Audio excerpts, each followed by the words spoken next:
ہر لہجہ ہے مومن کی نئی شان نئی آن، گفتار میں کردار میں اللہ کی برہان،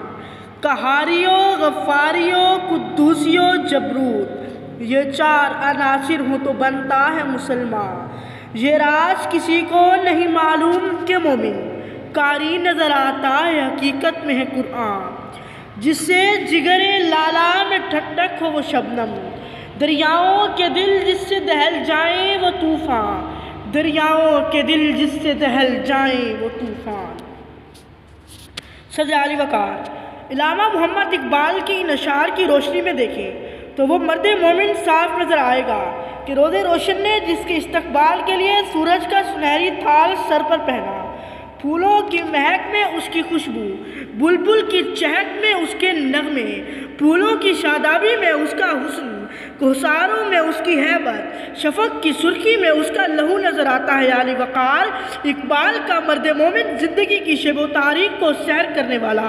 جہان نو کو زیر و زبر کرنے والا، گردش دوران کی تنابیں کھینچنے والا مرد جلیل ہے۔ صدر علی وقار اقبال کا مرد مومن بیک وقت تاجدار و سلطان بھی ہے اور درویش بھی، غنی بھی ہے اور شان استغنا کا حامل فقیر بھی، رابر بھی ہے اور رفیق بھی، امام مقتدا بھی ہے اور غلام مقتدی بھی، وہ مرد آزاد بھی ہے اور مرد اسیر بھی، بوریاں نشین بھی ہے اور فضاؤں میں محو پرواز بھی، وہ مرد مومن خود حقیقت کا متلاشی ہے۔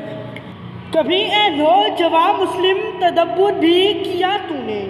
وہ کیا گردوں تھا تو جس کا ہے ایک ٹوٹا ہوا تارا۔ علی وقار اقبال کا مرد مومن تو وہ تھا جو قوم کا ہتھیار تھا،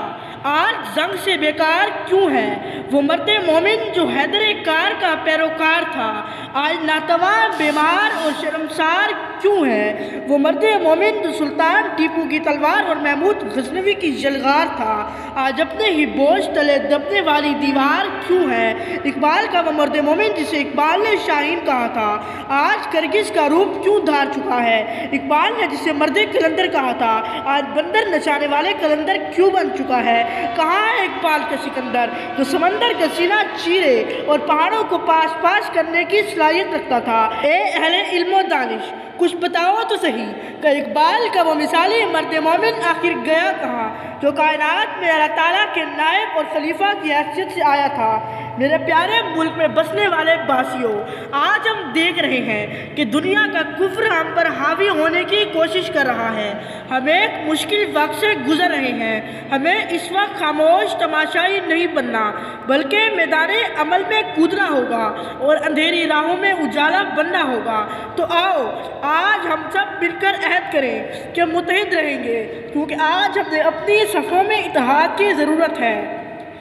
ہمت کرو جوانوں کہ کشتی بھنور سے نکلے، ایسا نہ ہو کہ بلبل روتی چمن سے نکلے۔